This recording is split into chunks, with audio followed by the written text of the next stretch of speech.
5M TV Sénégal 5M TV ngir nag ngeen mën a jot suñuy vidéo ci biir réew mi ak bitim réew da ngeen di abonné bu ko defee nag ngeen mën a jot bépp vidéo boo xam ne dugal nañ ko ci 5M TV Sénégal. liggéey bi moom laal suuf nañ ko yëkkati bu doon lu ñu yëkkati moom laal suuf. asalaamaaleykum wa rahmatullahi wa barakaatu mbokk yi nga xam ne yéen ñuy bàyyi xel fii ci 5M TV Sénégal ñu ngi leen di nuyu di leen siyaar ñëwaat suñu leçon ñeenteel muy téere bi ñuy wax Nahjul Qadaa'il Haaj yi te ñu yemoon bee jàll ci sayidina daa'i ilal xalaaqi bi ahsanil aadaabi fil alaaqi kon tey dañuy eggale suñu leçon ñeenteel insha allah. waaw kay mbokk yi kon tey suñu leçon ñeenteel lañuy commencé muhammadin wa alihi subbaaqi wa sahbihi alxaawiliina fadl al baaqi mu wax ne muhammad la tudd wa alihi ak waa këram as-subbaaxi ña di way jiitu wa sahbihi ak i sahabaam al-aawiliina ña di way làq fadl al baaqi ngërëmul yàlla. nee na muhammad la tudd waa këram moo nekk ñi nga xam dañoo jiitu ak i sahabaam ñi nga xam dañoo làq ngërëmul aji des ji yàlla.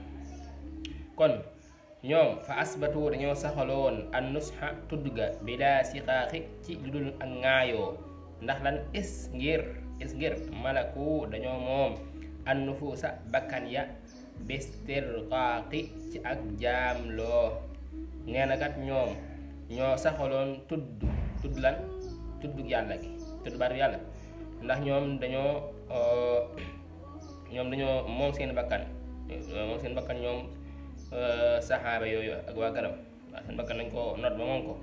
kon fa adlafu ñoom sànkoon nañu al amwaala alal ya bi leen faaxi ci ak dundule bila riyaa innaasi ci dudul ngistal nit ñi wan nifaaxi du caagin ak naafeq. nee na ñoom dañoo sànkoon seen alal di ko dundule waaw ci lu nekkul ne dañ koy def bëgg nit ñi gis leen defuñu ko ngir nit ñi gis leen dañ koo def ngir yàlla. ñoom defuñu ngir nit ñi gis leen dangay gis ko xam ne day def dara waaye day bëgg nit ñi gis ko. ñoom nag dañoo defoon seen alal di ko def ngir yàlla waaye defuñ pour nit ñi gis leen defuñu ko ngir yëf yi naafeq. ba wasixu dañoo soxoon bin naafihi ci aji jariñe ji ar rasaaxi yàlla mi wërsëgale tawakkulan ñu wakkilu alayhi ci moom fii la arsaaxi ci wërsëg yi. ñoom dañoo doy la woon yàlla mi nga xam ne mooy jariñ mi ne fi ci wërsëgam yi ñu wakkilu ci moom ci wërsëgam yi wërsëgal mi ne fi. ñoom dañoo doy la woon yàlla ñoom saxaaba yi ak waa këram. Sëriñ Tuubaa teg ci ne kaanu ñoom nekkoon nañ ilaa oxra jëm àllaaxira zawin telaaxi ñi way fucceeku jekk-jekk jub nekk ña àllaaxira lañ jëm. ñoom adduna daal soxlaa dañ fi dara is ngir wajaxu dañoo jublu ak dara da wujj pittal bi talaaxi ci am fase. ñoom daal adduna dañ ko fase jënde ko àllaaxira. waaw ñoom saxaaba yi ak waa këram lam yudraku lenn du lañu tel li usrin moo xam ak ngant la aw imlaaxi moo ak ñàkk la amaran ndigal minal mudabbiriina jóge ci yàlla alxallaaxi kay bindaa kon ba.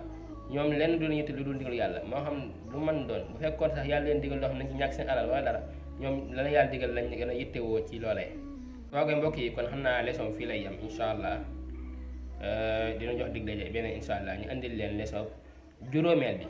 seen mbokk la woon Seexuna Bamba Mbàkke jërë ngeen jëf ci ànd bi ak 5M TV Sénégal. te nga aimé vidéo bi partagé ko ak sa xarit yi. bu fekkee nag yaa ngi soog a seetaan suñuy vidéo xamal ni kat ci chaîne bi vidéo am solo rek la ñuy def kon abonné wul gaaw activé cloche bi comme ça vidéo bu ñu dugal rek da nga am si sa YouTube directement.